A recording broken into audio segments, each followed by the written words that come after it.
Texas in the great state of Texas. Mr. Big Man, Mr. Big Time. Thank you for tuning in to Hip Hop Trending, episode 2. Alright, so on today's episode, we're going to be talking about the, of course, popular right now, what is it? WAP. Cardi B. Megan D. Stallion. Or is it Megan G. Stallion? Nah, it's not G. It's B. Megan G. Stallion. Even though she is a G. Yeah, she a G. But the Stallion. The Yeah. Stallion. Okay. So,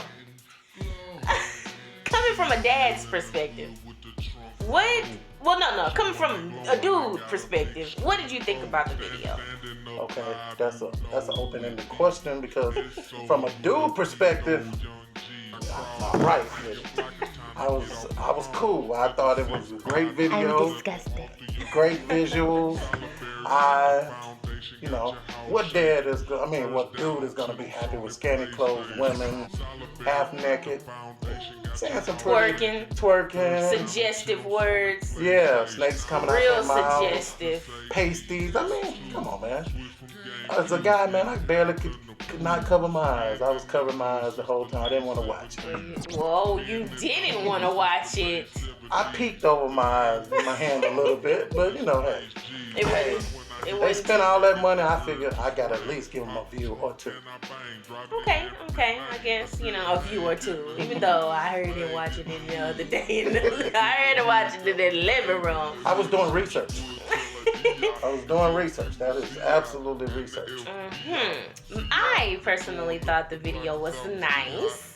Maybe some of the things that they said was a little too much, you know what I'm saying? Maybe it was a little too much. And that was the clean version. If you watch the video on YouTube, that was the radio edit. If you go on Spotify or listen to the actual explicit lyrics, you're gonna be hearing some things.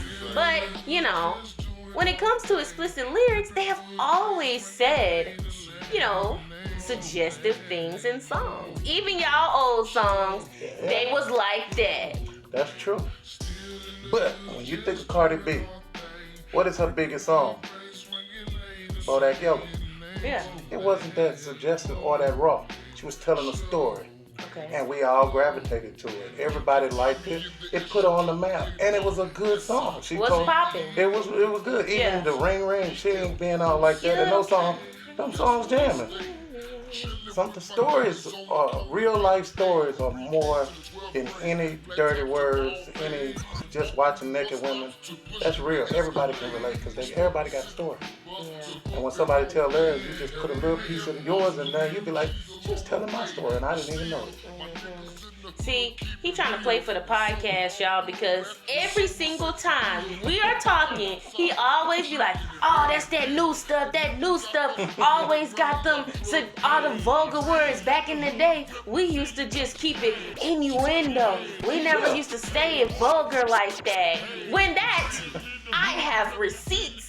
It's not true. So I'm going to play an excerpt from a song from 1953 by Lucille Bogan, just to show that back in the day, they did have some nasty words in their songs. Lucille Bogan did that. Dad, you know you was born in 1945. Anyway, so Lucille Bogan, Till the Cows Come Home, is the song. So if y'all can hear this, we're going to play a little short clip. I told him I got a good cock, and it's got 4 damn good names. Rough cock, tough cock without a bone. You can fuck my cock, suck my cock, or leave my cock. So that was an excerpt from a 1953 song. And so are we really more vulgar, our generation? I don't think so, because that was your people. That was not my people. That was not my people. I was sitting here shocked on that. I've never heard that. If y'all could see, his eyes was fucked out of his head. No, but I would like to just give credit to Twitter for bringing me that, because they always come with the receipts of the past. Y'all had all these vulgar songs, and it's not just, even though you weren't, that's not your generation, 1953, but y'all generation had some songs and stuff. Just some songs and some behavior. Just look at the little wall picture stuff. Yeah, And yeah. nobody can see my wall here. There's no visuals of my wall.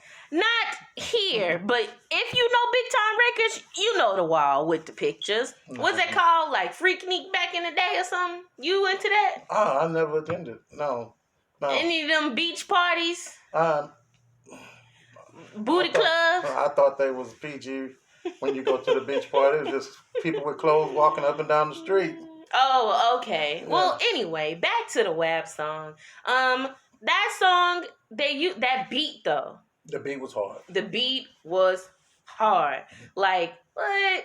It's some it's some in this house. Y'all listen to the song. Don't worry about all that. Oh, but anyways, they sampled a song. If you go listen to Frank, it's by Frank Skill, and it's called "Whores in This House," and it came out in 1993, and it was more like a techno type of upbeat type song, and so they just took that little piece, and I like the spin that they did on it. I thought the spin was cool. I thought they kind of supposed to be portraying a little bit more of the BAPs.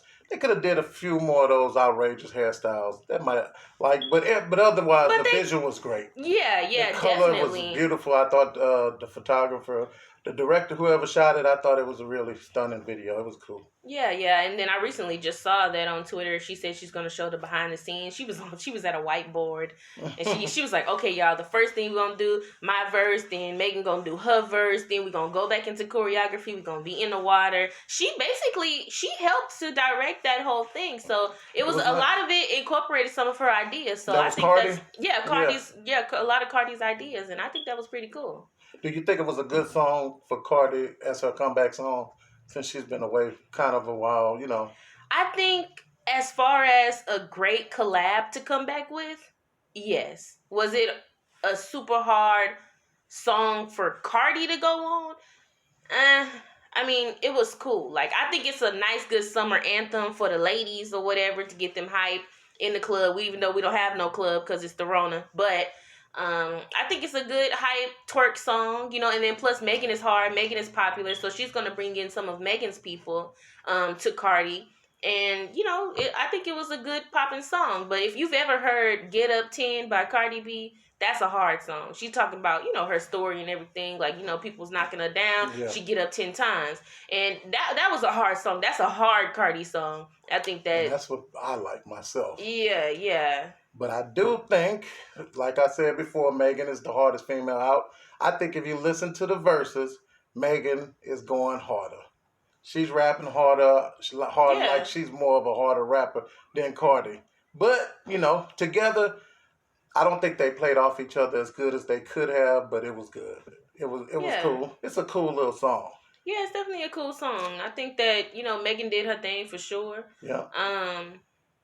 You know, I think it was a good song to come out with, and I'm excited to see what Cardi got coming next, and then I'm ready to see the heat that Megan is about to bring. I'm ready for Megan to go on and throw some shade on old boy. Let him have it. I mean, like any dude would. Any dude would get him. You gotta get him, but that's another story. We ain't gonna talk about that. But and also, you know, 41 million views on YouTube since the other day. So in one day, a lot of people seem to like the song. Yeah, and then also she had worldwide. I've had friends not only just say that, you know, Megan's part, you know, went hard, Cardi went hard. It was a good song. The beat was dope. Then, you know, a lot of people, of course, was liking the booties in the video, the scantily clad women, of course. So, I mean, it's going to bring popularity. And then also before that, she was really hyping it up, Cardi.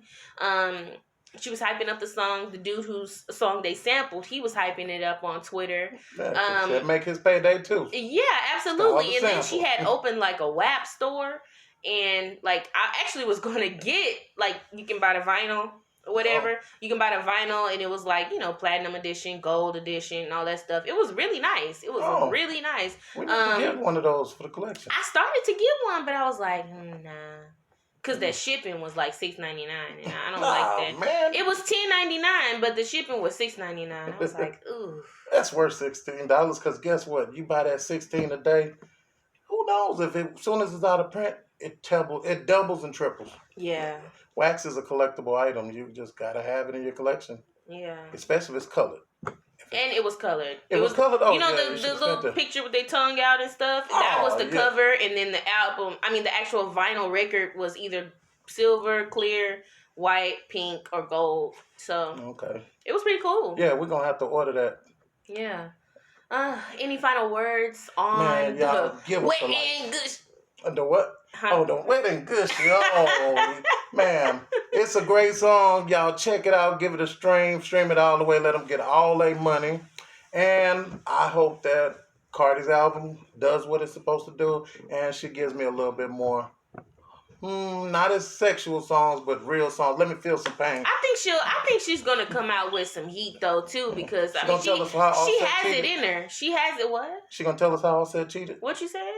I said, you think she gonna tell us about Offset cheating? Ooh, I mean, she knows. She came out and said at one point, she was like, "Look, y'all, he cheated, but I wanted my man back." So she literally said that Cardi is very open and very vocal about things that happen with her audience. And so that's one thing that I do appreciate about her, because, you know, unlike a lot of these celebrities keep everything private, them Beyoncés and them Carters, they don't tell nothing.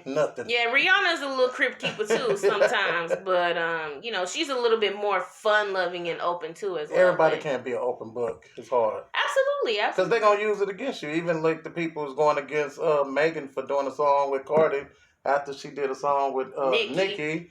You know. Whatever. Money is money. A bag is a bag. You're going to have to get that bag regardless. Yeah, that's my child. You know, I don't miss no money. I gets all the money. Wake up out my sleep, go get it. Limping, go get it. On crutches, go get it. Get out the hospital, barely walking, go get it. That's right. Come home straight from jail and go get it. Every day I'm hustling. That was his ringtone for like 10 years. That's right, because every day I'm hustling, I'm still hustling. Every day. But thank y'all. Man, give us a like, give us a share, and give us a subscribe. And tell us what else you want us to talk about. If we could get some people to actually comment on our videos and let us know, you know, what exactly you're interested in hearing, maybe about hip-hop, maybe about, you know, my dad's experience in the industry, anything that you want to know, drop it down in the comments, and we'll see y'all next time. Bet.